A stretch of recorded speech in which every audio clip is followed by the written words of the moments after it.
Welcome to Child Abuse Awareness with Darlene J. Clark.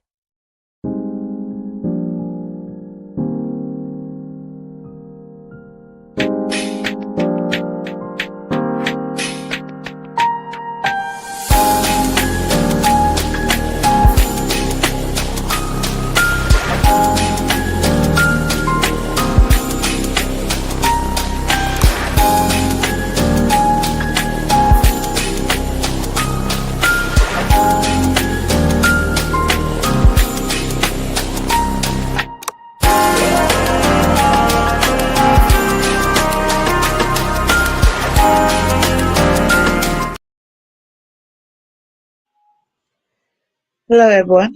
Welcome to another episode of Child Abuse Awareness for Darlene J. Clark. Be a part of the solution instead of part of the problem. Copyright disclaimer. Under Section 107 of the Copyright Act of 1976, allowance is made for fair use for purposes such as criticism, comment, news reporting, scholarship, and research. Fair use is the use permitted by copyright statute that might otherwise be infringing. Nonprofit, educational, or personal use tips balance in favor of fair use.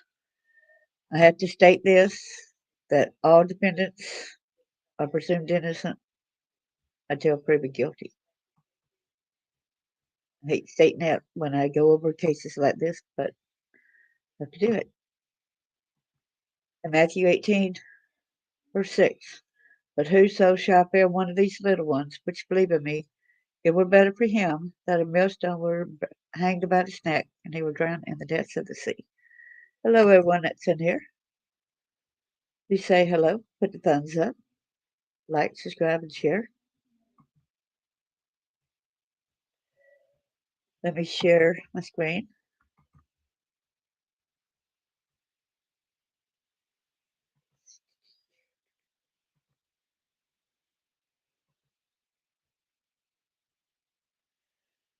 This is something I had written.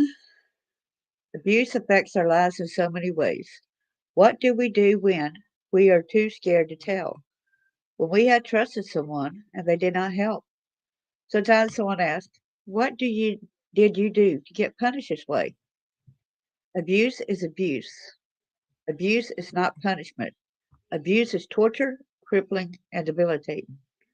What advice would you give others to help them through the horrendous memories? Are you there for the person, or are you part of the knife in your friend or relative's back since you may have turned a blind eye to it? Are you claiming to advocate against abuse, but condemn the people who tell and share their stories? Do you want to be a part of the solution or part of the problem? Let's stand united and discuss ways in which we may help others. What ways have helped you in your healing journey? Are you in a constant battle fighting the negative forces within? Stop. Let's encourage one another. Are you an officer in the judicial system not doing your job to help the victim? That means you are not doing your duty. Your duty is to serve and protect. How do we open the public's eyes so they can acknowledge and feel the need to help protect the children and our citizens? The children are our future. You matter. Hey there, Cash. Good to see ya. Long time no see. This guy right here, Hector Carranza, he was 36. He's an ex-Gresham police officer in Oregon. 56 sex abuse charges against him. You can see the screen. You see the picture. Sorry. That's the entire screen. So y'all know me. I like sharing different news articles to be on the safe side. There might be a little something different that is in each one. Okay, let me reload that maybe. Go to this one. This is a Gresham police officer resigns after being accused of child sex abuse crimes. This was September the 5th, posted 2025, Portland, Oregon. Thanks to KOIN, Hector Carranza, the Gresham police officer accused of child sex abuse, formally resigned from his position in law enforcement Friday, authorities said. The Gresham Police Department announced the resignation of Carranza in a press release, but declined to comment further due to ongoing criminal case. Okay, here he is, right over here.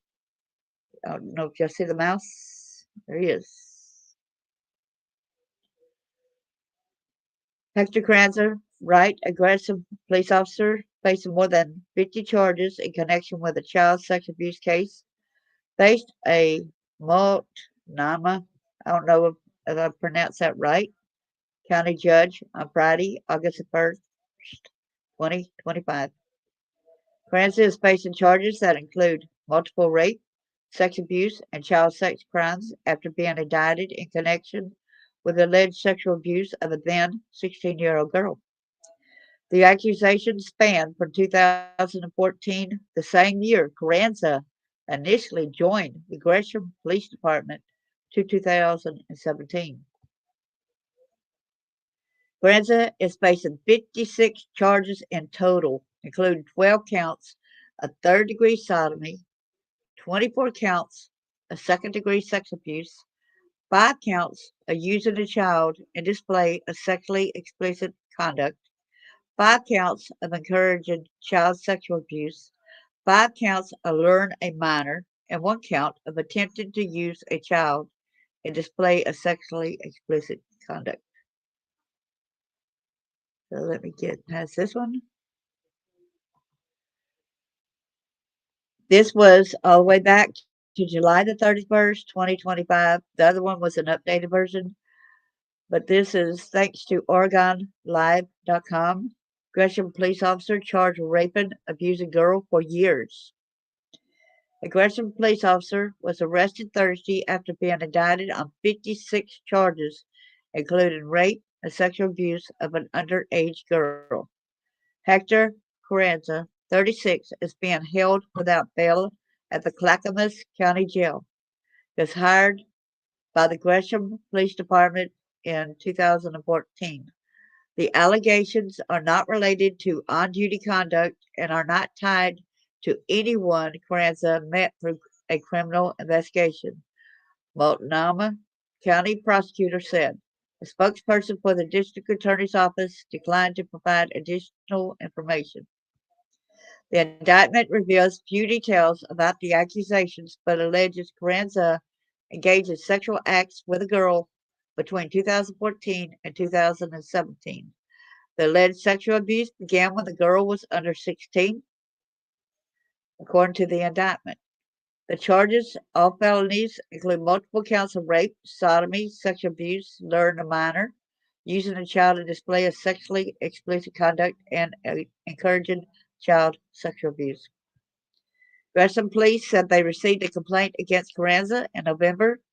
He was placed on paid administrative leave, and the department asked Oregon State Police to investigate, police said in a statement.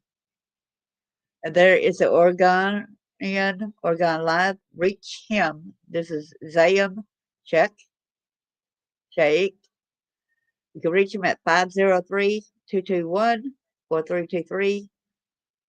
There's his email right there. Or you see him on X if y'all want to get in full contact with him about anything. Okay, so let's get over here.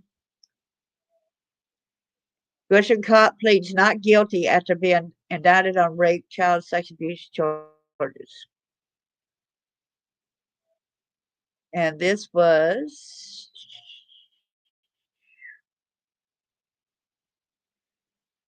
July the 31st. That was published then and updated August the 1st. A Gresham police officer who was indicted on dozens of charges related to sexual conduct with an underage girl pled not guilty Friday. That was July. Hector Carranza was arrested Thursday afternoon and held at the Clackamas County Jail, according to Multnomah County District Attorney's Office.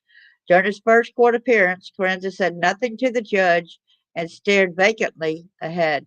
Carranza will be held in jail until his next court date on Monday, and y'all all know that there's probably other victims out there. Don't let it fool you. It seems like this guy's got problems where authoritative, so he might have used his police officer as an advantage, and I still call that and on duty in a way. If you go like this and you're using your badge, a Multnomah county grand jury had indicted Carranza 4 counts of third-degree rape, 12 counts of third-degree sodomy, 24 counts of second-degree sex abuse, 5 counts of using a child in display of sexually explicit conduct, 5 counts of encouraging child sexual abuse in the second degree, 5 counts of luring a minor, and 1 count of attempting to use a child in display of sexually explicit conduct, according to the district attorney's office. Carranza has been employed by the Gresham Police Department since 2014. According to prosecutors, none of the allegations relate to on-duty conduct or involve individuals connected to any criminal investigation in which Carranza participated, the district attorney's office said. I wonder how he knew the girl, and our thoughts and prayers are with the teen. If you ever are old enough and you want to share your story, we will be glad to help you out. We will support you. Gresham police began investigating after receiving a complaint in November 2024, according to the district attorney's office. Nobody is above the law. When a police officer breaks it, we have a duty to hold them accountable just like anyone else, Multnomah County District Attorney Nathan Vasquez said. Carranza is expected to be arraigned Friday, possibly in the morning, according to the district attorney's office. In a separate statement regarding the arrest of its employee, the Gresham Police Department said the officer was immediately placed on administrative leave when the complaint was received in November. To ensure a thorough and impartial process, the department requested an outside agency conduct the investigation according to the statement. That's good. They didn't have their own men to do this. Criminal conduct by any employee of the department is a serious violation of these values, the Gresham Police Department said in its statement. All members of the department are expected to meet the highest standards of moral and ethical conduct. The Oregon State Police and Multnomah County District Attorney's Office are conducting the criminal investigation and prosecution according to the Gresham Police Department. The Gresham Police Department said it will continue to fully cooperate with the investigation. If you or someone you know have experienced sexual assault and need support, help is available. You can contact the Sexual Assault Resource Center at 503 626 9100. Again, the number is 503 626 9100.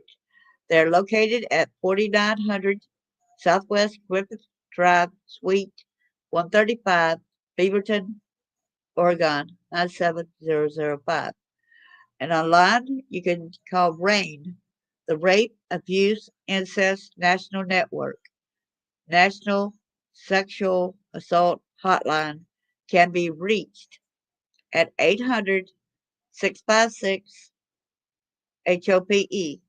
Again, it is 800 656 4673. Or just go to rain.org. Note that it's two N's, RAINN.org. It is available 24/7. Let's remember to advocate. Let's see here.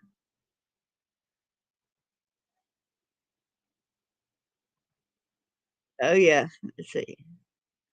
Back over there. I'm doing pretty good, thank you. You had a busy summer. I hope it's been fun. You had some joy. Oh, thank you so much. I appreciate that.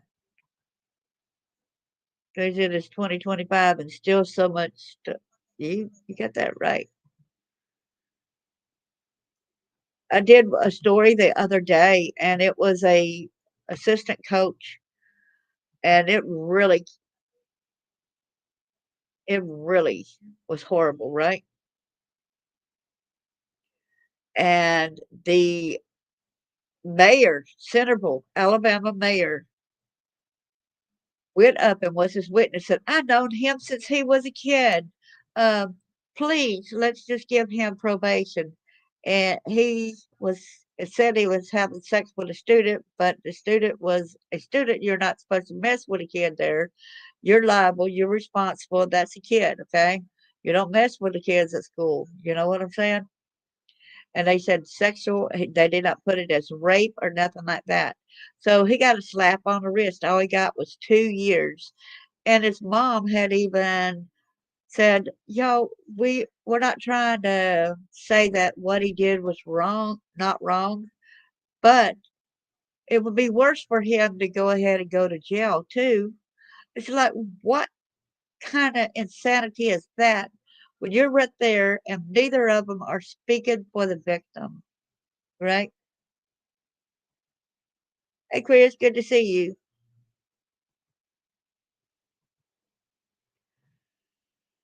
But neither one of them has spoke up for the victim. And we're going to speak up for the victim. And y'all, please go back and look who that Centerville mayor is. And be sure when election time comes, do not re-elect this culprit who stands up for a pedophile. Please do not. When we got these bigger people in government ahead of us, you know what? They're not going to serve and protect you, the citizens. They're not going to serve and protect our children. They say they did. Alabama recently was passing something about the death penalty, and yet they're giving people, they're not doing the full accountability of the law. Of course, they did a smaller misdemeanor. They did like sex with a student. How about saying rape of a student, right? How about contributing to the delinquency of a minor? We send our kids to school so that they can learn. We don't send them to be violated by our teachers. And then they get slaps on the wrist. I know of two teachers in Limestone County that they ended up not getting charged with having sex with the students because one of them ended up divorcing his wife, and he had kids by her, but he ended up marrying the girl that he had sex with at school. And another one, like a couple years ago too, he was getting charged by the law of messing with a kid. But guess what? He in turn went ahead and married the student, so he no longer had the sex abuse charges. What is going on, people? Why are y'all allowing this? Why is the are the police, the administrators, all this? Why are they allowing it? And one time I did have child marriages in the United States, and one thing that really got me is when they let 11-year-old boy marry a 20-something-year-old lady. I think she was 27, and this was in the state of Tennessee. I was like, do what? Hear plenty cases where they go ahead and marry the girls, but there's rare cases when it's a minor boy, and look how young that is. What's going on with our people protecting the kids? Why are you going along with them and marrying our kids? All these just where they can continue to be violated? Because that's exactly what happens. Y'all say all is well and good, but it's not well and good. This guy is being raped constantly, and y'all are doing it legally. He can't get a job. He can't even drive. He can't drink. He can't shoot a gun. I mean, he has no other rights.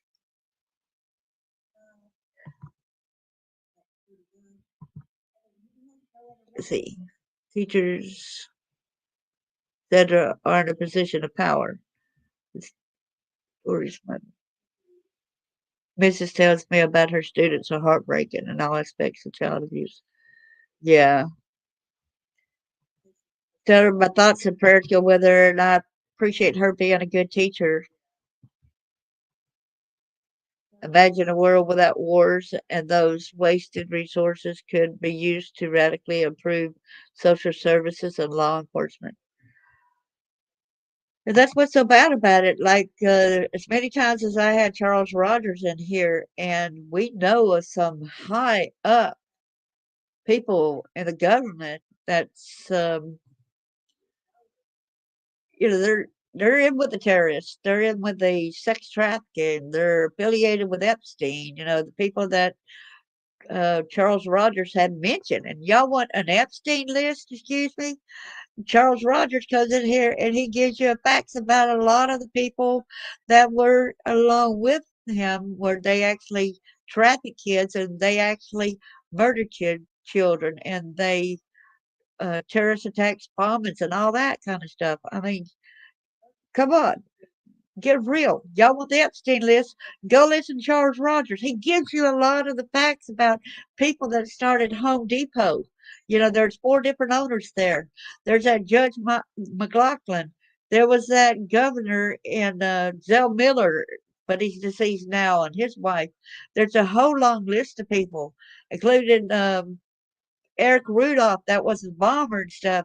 He actually worked for Zell Miller. Did y'all know that Eric Rudolph was also John Benet Ramsey's ski instructor?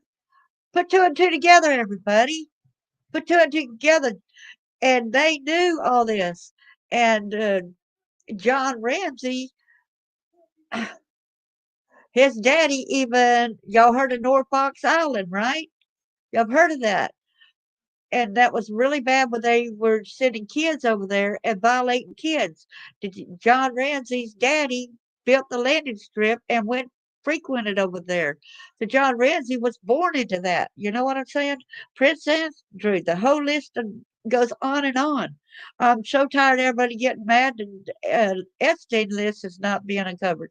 But y'all know what? If they expose the Epstein list, they're going to run and hide. Y'all know that? Or they're going to take victims or no telling what all. They can hold up places so you let us go. Y'all know what I'm saying? Well, these people had did bombings over there at the Murray Federal Building over there. Yeah, they arrested one, but there's a lot of other people that's involved with that who they did not get because it's high up. It's high up. It just continues and continues. I mean, y'all might think that John Ramsey is innocent, but he's not. Y'all please quit blaming John. What was it, Burke? Quit blaming Burke Ramsey, please, because John himself had threatened Beth Ramsey, had threatened uh, her boyfriend. I can't remember what his name was again. Matt Darrington, one of their friends, and my friend Charles Rogers. They went to Bentley Farms.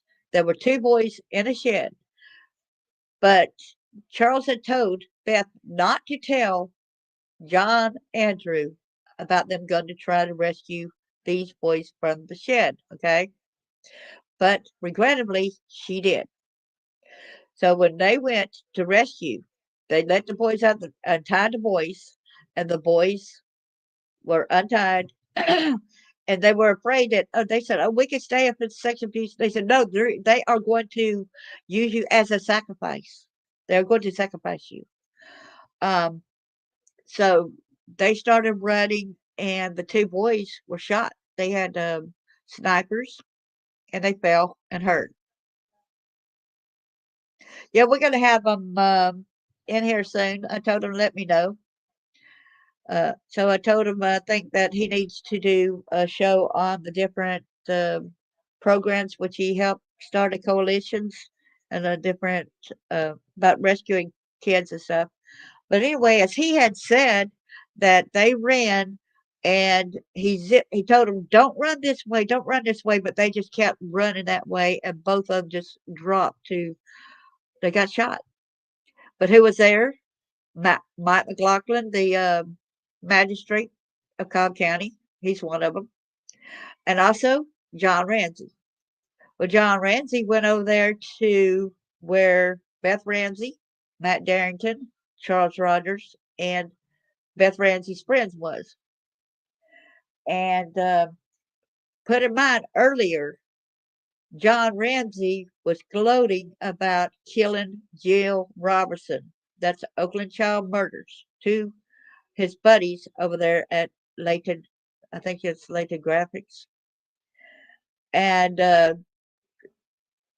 Charles's brother, Fred Rogers, was in with that gang. Okay, he's deceased now. He was in with it. And they were all laughing when Charles said that he kept her a couple days and then shot her in the head. They were all laughing. And so, but at this, I had to bring that up for a reason, okay? And that happened. If you look at her obituary on Joe Robinson, y'all can look it up. It says December the 26th, okay? So now go back to where we are. And there's a threat. John Ramsey was telling Beth, why were you doing this? I can understand why Charles Rogers would do this, right? I can understand why he would do it because he was pushed into this. We tried to do these things and try to do these sexual things and get pictures and photographs of him and do and to try to blackmail his father. Okay, but you, Beth, I don't understand why you did this. And Matt, I don't know. You know, Beth, you turned on your family. Why would you do this? She said, but Daddy, you had done sexual abuse to me, and I don't want you doing it to John Bonet. Oh, so it's for John Bonet. Okay, okay. This is what I'm saying. What I got from Charles Rogers. Okay,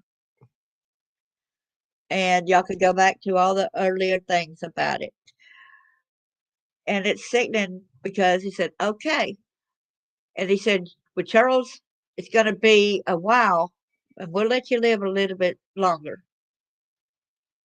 But Beth, you're just going to have maybe a year or two, and Matt, and the friend also. And he said, well, since you wanted to try to protect John Bonet, I'm going to end up dyeing her hair blonde, put her in beauty pageants because I know how much you hate and you worry about the things that happen to in beauty pageants. But we're going to do that just to spite you. And I'm going to end up passing her around like a two-bit horse. And on the anniversary of Jill Robinson's death, I'm going to have her killed. Okay? So y'all want to say that John Ramsey is innocent just because he's not the one that got the DNA on him? Look at the anniversary of Jill Robinson's death and John Bonet right there together. Think about it, the anniversary. So we need to speak up for our kids, and I think that's a lot what's going on because these people are still getting away with whatever. There's been Charles tried to go to Washington D.C. to go to where Trump was, right? And he was stopped by police that were stalking him, and they made sure he did not go on the trip. They thwarted it. So there's some lawsuits, there's some torts, there's some different stuff that is fighting right now. Charles is doing his damnedest to do what's right to expose these people, okay? And they're fighting him, but let's stand beside Charles. Let's stand beside and let's keep this war going and fight against these pedophile guys, okay? I want to say thank y'all so much and God bless you.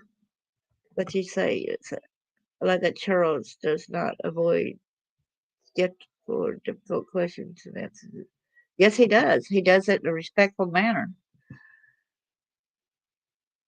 I told him two different things I want him to eye on. I want him to come in here and talk about the different programs in which he helped start or help promote and get out there and the coalitions. And then I want him to come in another time and talk about Masonry, the Freemasonry, and how that affected his life and what the Masons had done to him and his knowledge about it.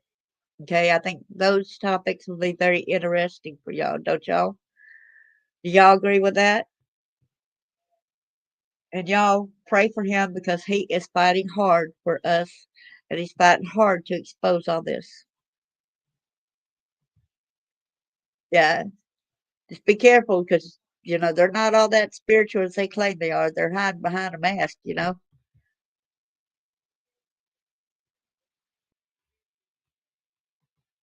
Wow. Yeah, you don't want to turn your backs on them. I want to thank y'all so much. I was basically going to talk on this, but something just told me I need to tell y'all. And please go check out the different videos that I got when I interviewed Blackstone Lawyer or Charles Rogers. It is one of the same people, okay? There's a lot out there. Yeah. Well, at least he can say his knowledge of what has happened because he had got into the smaller thing thinking that it was a spiritual thing and come to find out it wasn't a spiritual thing. And then the higher ups went after trying to kill him. So the higher ups in the masonry. And so, yeah, he has a lot to divulge there. Say thank y'all so much and God bless you.